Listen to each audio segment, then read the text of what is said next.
Howdy! Hey, I hope this is working. I just got my computer back from Best Buy, so I hope this is working. Howdy do! Howdy do to you! Howdy do to me. Hey, I haven't been able to do a video in a long time. You all know that. Oh, wow. Oh, that's it. Oh, I'm going to talk about this later, but I got a little introduction here. This is actually I'm going to try to pronounce this right, but Kleinmanneken. I screwed that up. I know. From Urban Chestnut, they tell me that that literally translates to little man, but what they're talking about is it actually means gnome.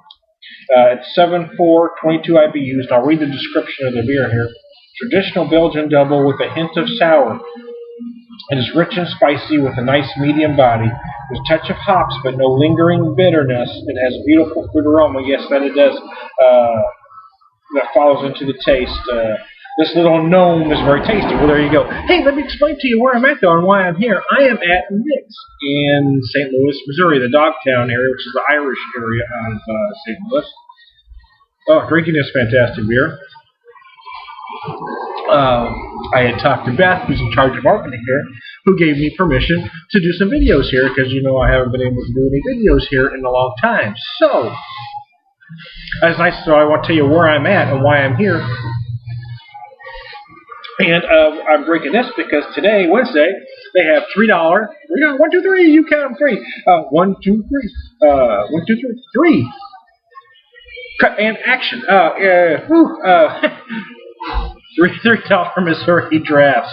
Oh my gosh, I'm losing my marbles. Yeah, you know what? I got a glare back. I hope that's. I might have to move for the next video, but you're just gonna have to deal with it for this one. I just want to talk about Nick's more on this first video. I'm going to do a series of videos here. Nick's, I believe, opened in '96, and this is my favorite beer geek pub. And to be honest, though, I've probably only been here about half a dozen times. I just love the place, though. Draft Magazine, not long ago, listed their top 100 pubs in the country. They had one listed for St. Louis. I'm not going to tell you what that was, but it wasn't this place. And I think the difference is that the place that they mentioned was one of those very upscale, pretentious, beer snob hangouts. And it wasn't a place like this. And I want to tell you about the place this is. The outside is very, what's the word I'm looking for? I'll just be honest. It just looks like an old dive. You're driving through here, and it looks like it's an old industrial part of town. And you see this old school pub appears to be an old school pub. And I'm an old school bar guy, so it's kind of my thing. When I see a bar like this, I really want to go in because that was my upbringing. I've been into just millions of bars like this, and it's kind of what I like. Unfortunately, a lot of bars like that only sell the usual suspects.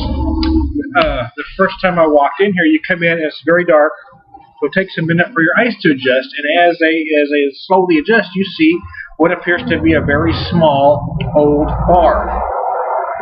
Very, it's nice, but in an old kind of way, you know what I mean? It's got that familiar, it's very familiar surroundings. It's an old bar, and it's very nice, and oh, this is great. But as my eyes further adjusted, I saw that they have 65 taps. Now, there are places that have more than that, but it's not always the number. It's the quality and the type. And that's what I love about this place. It's the quality of taps. And I think over half of those, or at least half anyway, are Missouri craft beer. So they're not only supporting craft beer in a big way, but they're also supporting the local brews. And there's a ton of Missouri craft brews, and a bunch just in this area alone. Oh, excuse me, that's how good that was. But as your eyes further adjust, you look up, and you see the place is lined with televisions. I am actually not in the main bar because I didn't want to disturb the guests. And that's another thing you notice. There's this little kind of patio area out here that has a stage that they do some bands. Adjust my screen to kind of ease up a bit.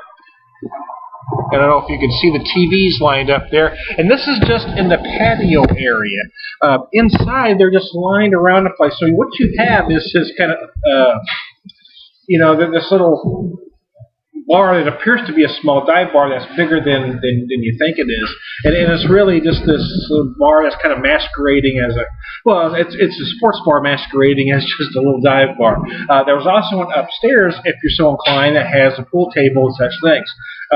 So that is nice too. I'm not a guy that plays pool when I drink. When I drink, I drink. Again, I'm that old school guy. When I drink, I just want to BS. I'm just a guy that wants to talk to everybody in the bar and drink a few beers. That's the kind of drinker I am. So I'm going to end that video because I'm going to come back and talk more about this particular beer. Oh, God, I'm going to have a lot to say about it. I'll tell you that. Hey. Video 1, Tom at Nick's Pub, yabba dabba doo.